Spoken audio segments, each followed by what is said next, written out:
আসসালামু আলাইকুম শিক্ষার্থী বন্ধুরা, কেমন আছো তোমরা? নিশ্চয়ই ভালো আছো এবং মনোযোগ সহকারে তোমাদের পাঠ আলোচনার আলোকে পড়াশোনা করছো।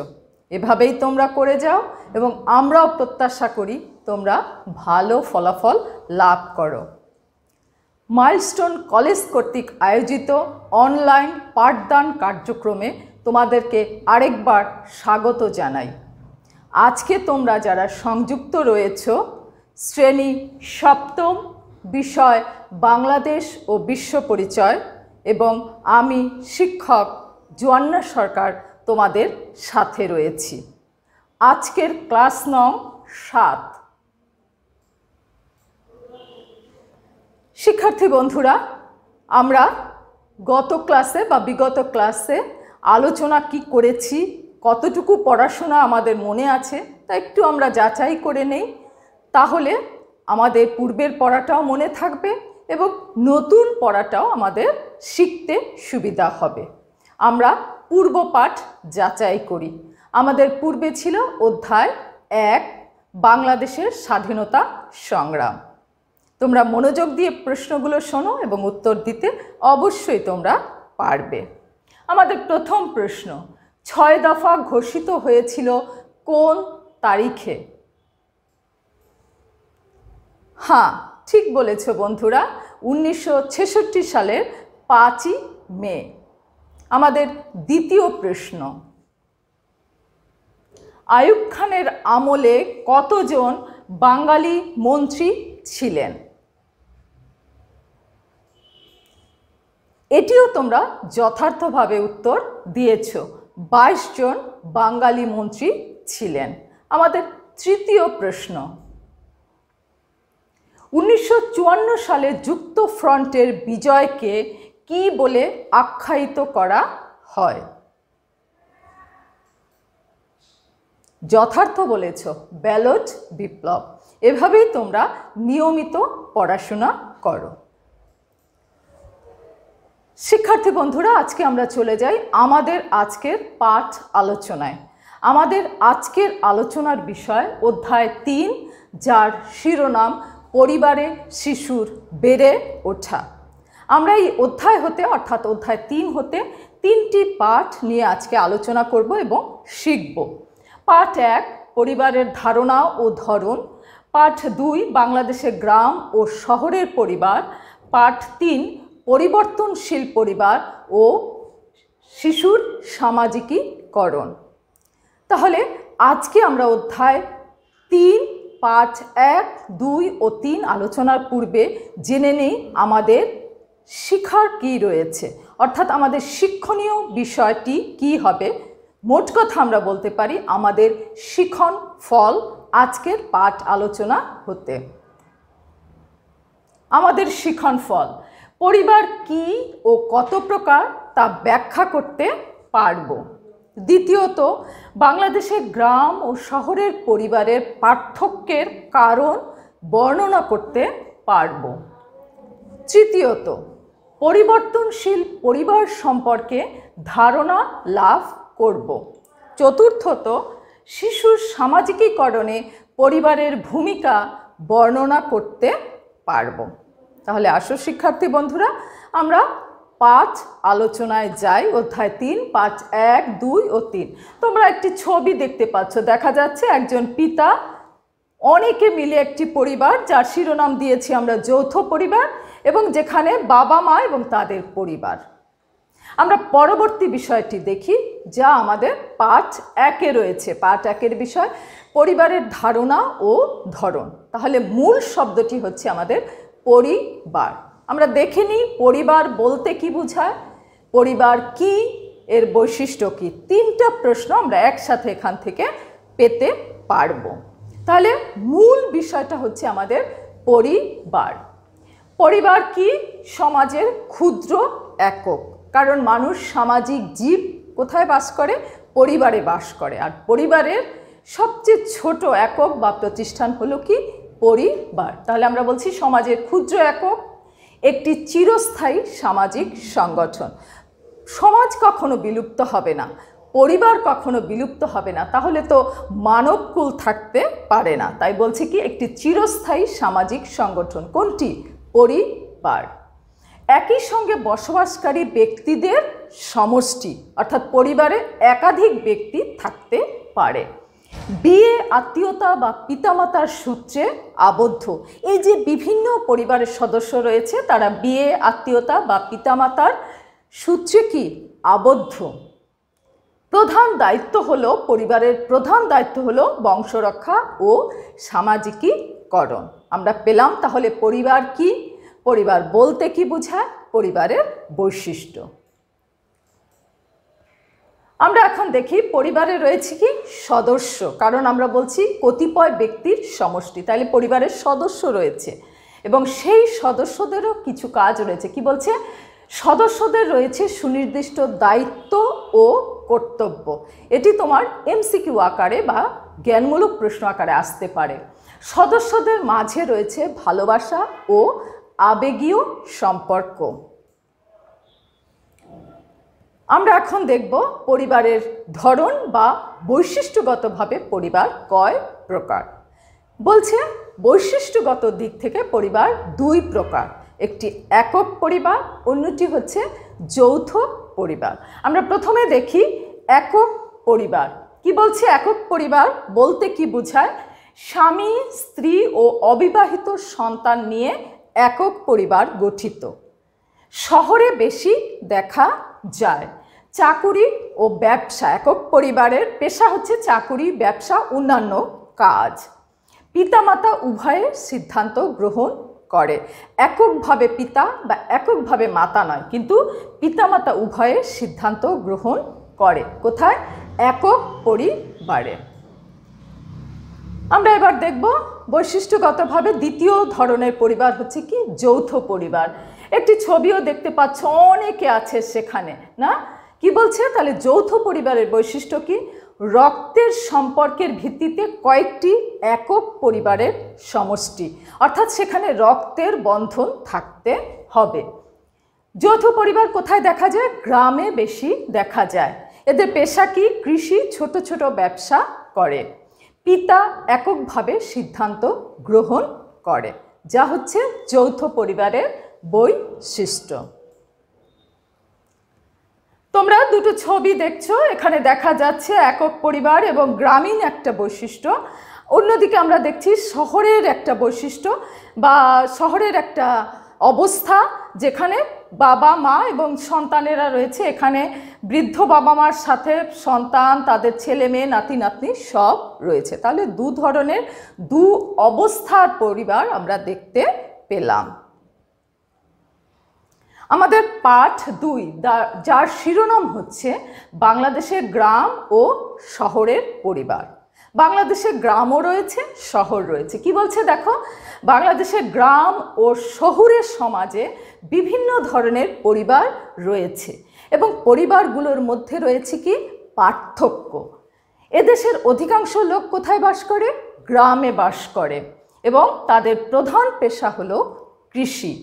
গ্রামীণ সমাজে যৌথ পরিবার বেশি দেখা যায়। গ্রামীণ সমাজে পরিবারের ক্ষমতা থাকে পিতার হাতে। তাহলে আমরা বাংলাদেশের গ্রামীণ সমাজ কীরকম, গ্রামীণ সমাজের পার্থক্যগুলো কোন ক্ষেত্রে হতে পারে, গ্রামীণ সমাজের পেশা, গ্রামীণ সমাজের সিদ্ধান্ত গ্রহণের ক্ষমতা সম্পর্কে আলোচনা করলাম। এখন আমরা দেখি বাংলাদেশের শহরের পরিবার। কি বলছে? ক্ষুদ্র বা একক পরিবারই হচ্ছে শহুরে পরিবারের প্রধান রূপ। অর্থাৎ শহুরে পরিবারগুলো হচ্ছে ক্ষুদ্র বা একক পরিবার এবং সেখানে ব্যবসা, চাকুরি, বিভিন্ন ধরনের কাজ করে। গ্রামের যৌথ পরিবারগুলো শহরে এসে ক্ষুদ্র পরিবারে বা একক পরিবারে পরিণত হয়। সিদ্ধান্ত গ্রহণের ক্ষেত্রে শহুরে পরিবারের স্বামীরা স্ত্রীর মতামতের উপরে গুরুত্ব দিয়ে থাকেন। আমরা তারপরে দেখি পরিবারের ধরন, অর্থাৎ পরিবার কি ধরনের। আমাদের পাঠ 3 অনুযায়ী পরিবারের ধরন ও শিশুর সামাজিকীকরণ। তোমরা এখানে একটি ছবি দেখতে পাচ্ছ, বৃদ্ধ বাবা মা, সন্তানেরা আছে, কারো সন্তান আছে, কারা আরও বৃদ্ধ হয়ে গেছেন, তাদের সন্তানদের হয়তো বিয়ে দিয়েছেন। এভাবে পরিবারটি আস্তে আস্তে বড় হয় এবং একসময় পরিবারগুলো কি হয়ে যায়, ভেঙে যায়, ছোট হয়ে আরেকটি পরিবার গঠিত হয়। কি বলছে? পরিবর্তনশীল পরিবার ও শিশুর সামাজিকীকরণ। আমাদের পাঠ 3, পরিবর্তনশীল পরিবার ও শিশুর সামাজিকীকরণ। পরিবারের ধরন পরিবর্তন হয়ে গড়ে ওঠে পরিবর্তনশীল পরিবার।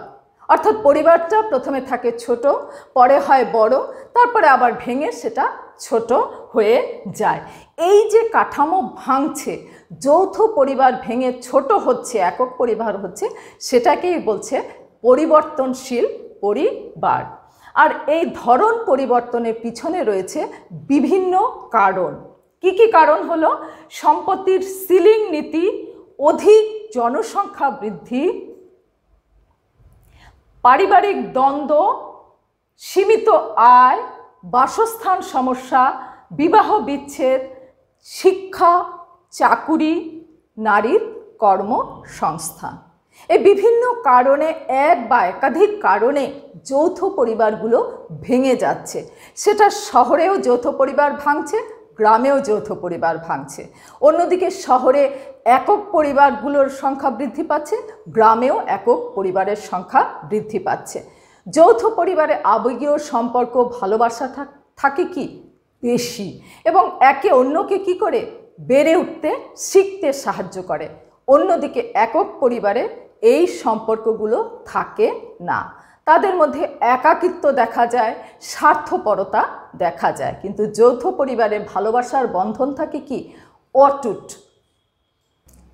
আমরা এখন দেখি পার্ট 3-এর দ্বিতীয় অংশ। প্রথম অংশে দেখেছি পরিবারের ধরন বা কাঠামো, অর্থাৎ সেটা পরিবর্তিত হয়ে একক পরিবার যৌথ থেকে যখন হয় সেটাকে বলছে পরিবর্তনশীল পরিবার।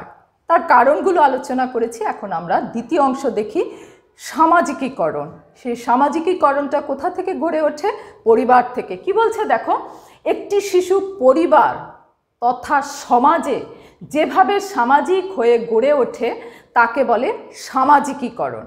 সামাজিকীকরণে পরিবারও দরকার, সামাজিকীকরণে সমাজও দরকার। তাই আমি আবার বলছি, একটি শিশু পরিবার তথা সমাজে যেভাবে সামাজিক হয়ে গড়ে ওঠে তাকে বলে সামাজিকীকরণ।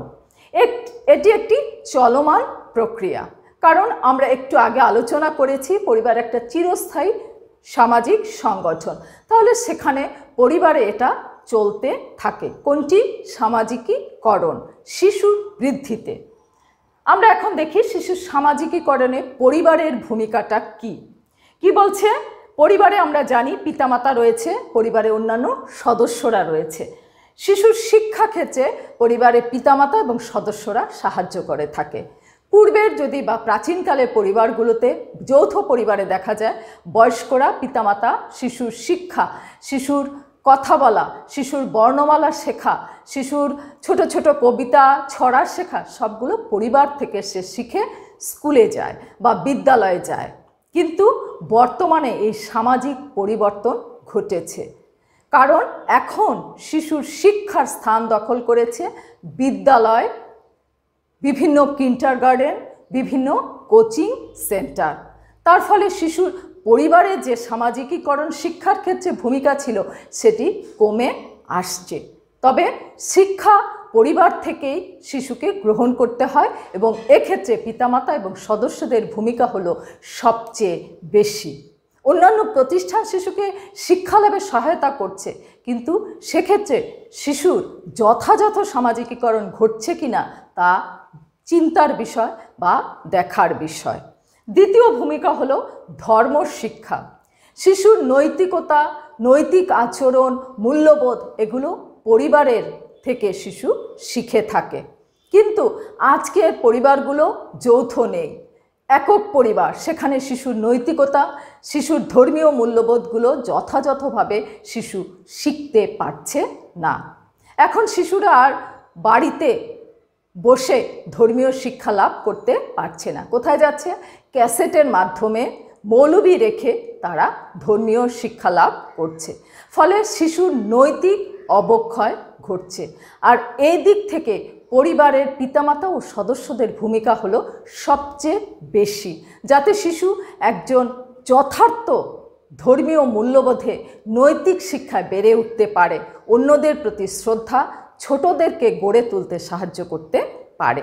আর এই ভূমিকাটা হলো কোথায়? পরিবারে। তৃতীয় ভূমিকা শিশুর সামাজিকীকরণে পরিবারের লালন পালন। যৌথ পরিবার বা পরিবারের শিশুরা কি হয়?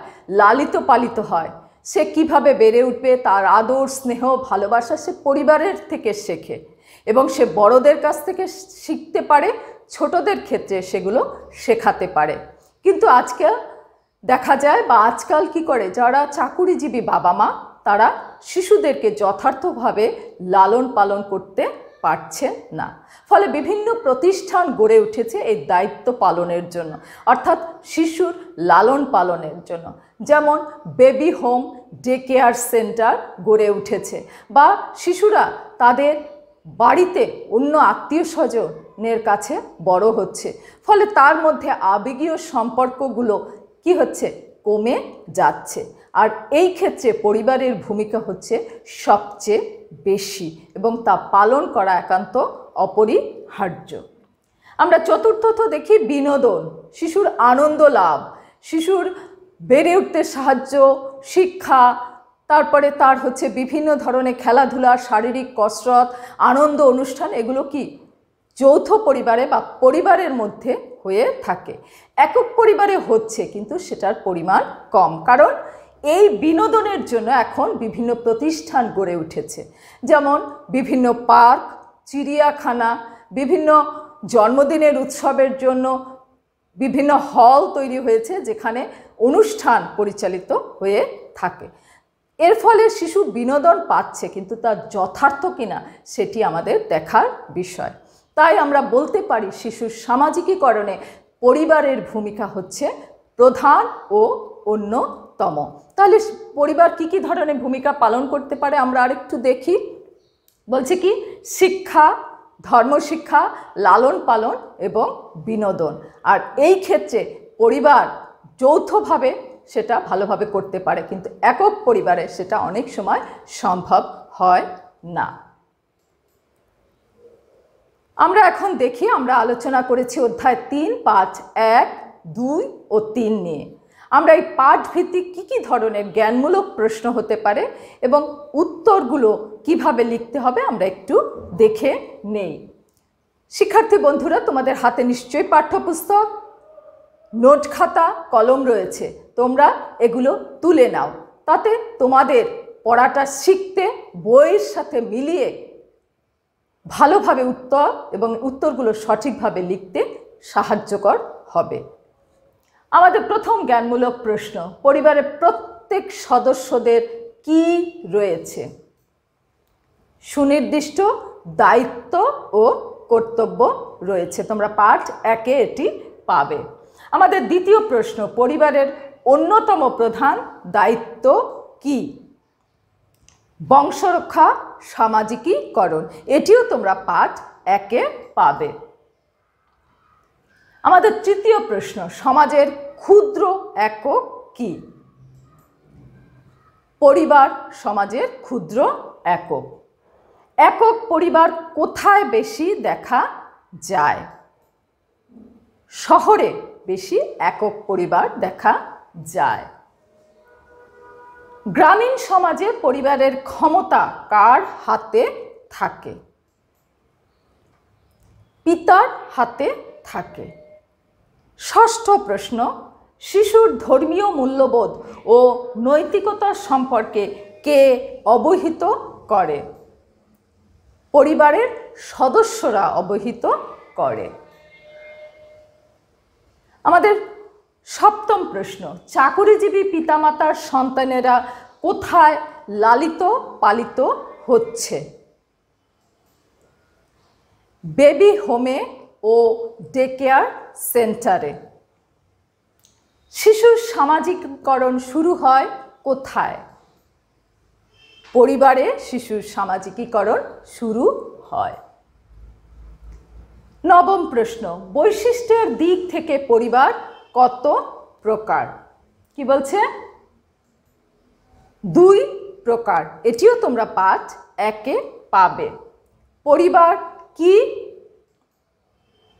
একটি চিরস্থায়ী সামাজিক সংগঠন। তাহলে আজকে আমরা পাঠ 1, 2, 3 আলোচনার প্রেক্ষিতে জ্ঞানমূলক প্রশ্ন দেখেছি।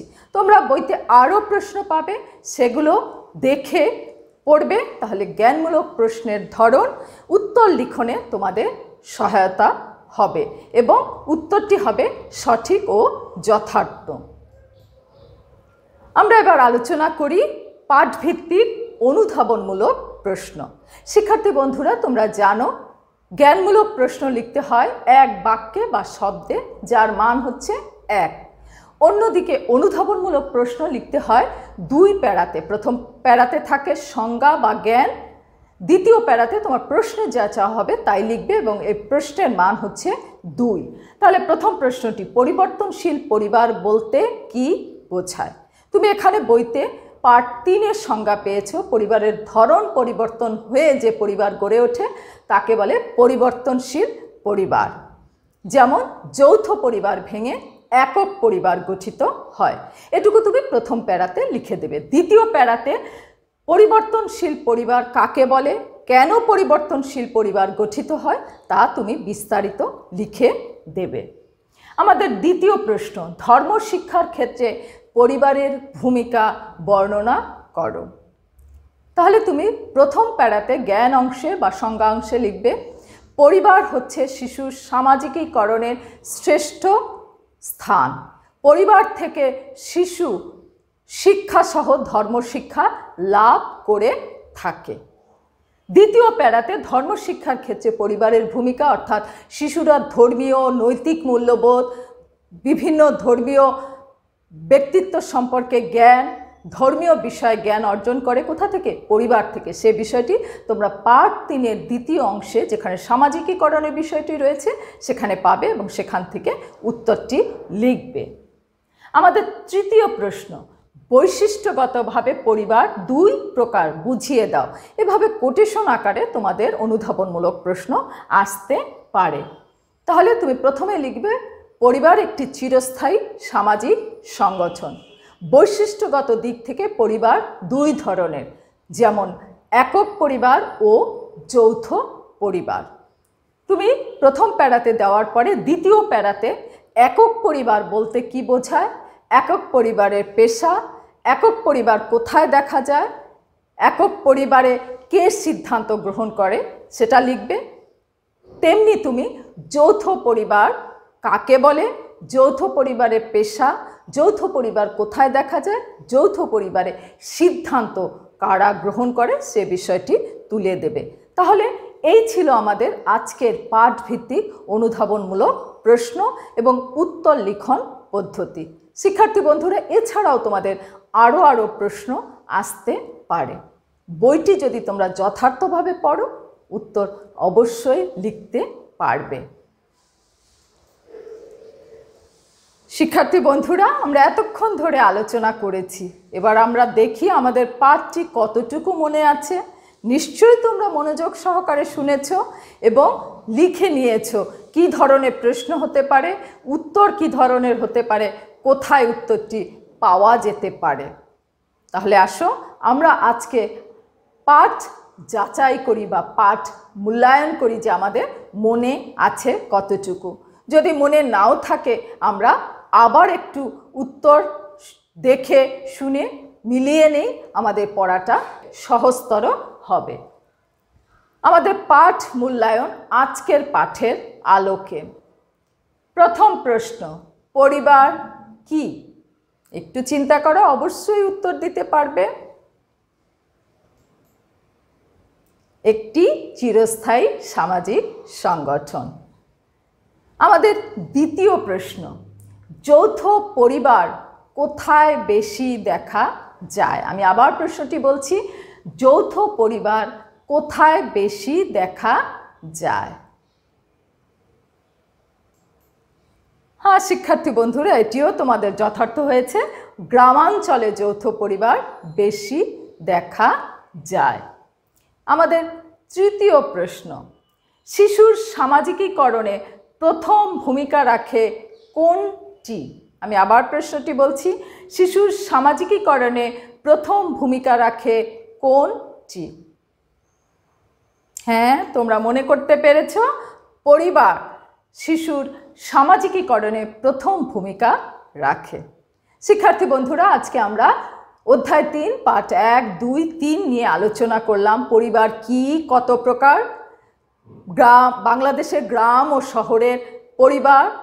আমরা আলোচনা করলাম পরিবর্তনশীল পরিবার কেমন, আমরা আলোচনা করলাম শিশুর সামাজিকীকরণ বলতে কি বোঝায় এবং পরিবার শিশুর সামাজিকীকরণে কোন কোন ক্ষেত্রে ভূমিকা পালন করে, এবং পাঠভিত্তিক জ্ঞান ও অনুধাবনমূলক প্রশ্ন নিয়ে আমরা আলোচনা করেছি। তোমরা বইটি খুব ভালোভাবে পড়বে এবং নিয়মিত পড়াশোনা করবে, তাহলে তোমাদের পড়াশোনা যেমনি হয়ে যাবে, পরবর্তী ক্লাসে তোমরা উত্তর দিতে পারবে এবং পরবর্তী পাঠটি শিখতে সহজতর হবে। সবচেয়ে এবং প্রধান কাজ হলো তোমাদের নিয়মিত পড়াশোনা করা। নিশ্চয়ই তোমরা তা করবে যেন পরীক্ষায় ভালো ফলাফল করতে পারো, এবং আমরা প্রত্যাশা করি প্রত্যেকটি শিক্ষার্থী সুন্দর, গর্বমূলক, একটা গর্ব করা যায় এমন একটা রেজাল্ট করো। শিক্ষার্থী বন্ধুরা, আমরা এখন শেষ অংশে এসেছি। তোমরা ঝটপট করে তোমাদের ডায়েরিটা খোলো, কলম হাতে নাও, ডায়েরিতে লিখে নাও। আমরা আজকে আলোচনা করেছি অধ্যায় 3 পাঠ 1, 2, 3। তাহলে তোমরা লেখো অধ্যায় 3 পাঠ 1, 2 ও 3 শিখবে। আমি আবার বলছি, অধ্যায় 3 পাঠ 1, 2 ও 3 শিখবে। তোমাদের বাড়ির কাজ নং 7। আমি আবার বলছি, বাড়ির কাজ নং 7। প্রশ্ন: বাংলাদেশের গ্রাম ও শহরের পরিবারের মধ্যকার পার্থক্য ব্যাখ্যা করো। বাংলাদেশের গ্রাম ও শহরের পরিবারের মধ্যকার পার্থক্য ব্যাখ্যা করো। এটি অনুধাবনমূলক প্রশ্ন এবং তোমাকে 2 প্যারাতে লিখতে হবে। তোমরা ঝটপট করে খাতায় সুন্দরভাবে উত্তরটি লিখে ফেলো প্রশ্নসহ, এবং যথাসময়ে বিষয় শিক্ষকের নিকট পাঠিয়ে দেবে।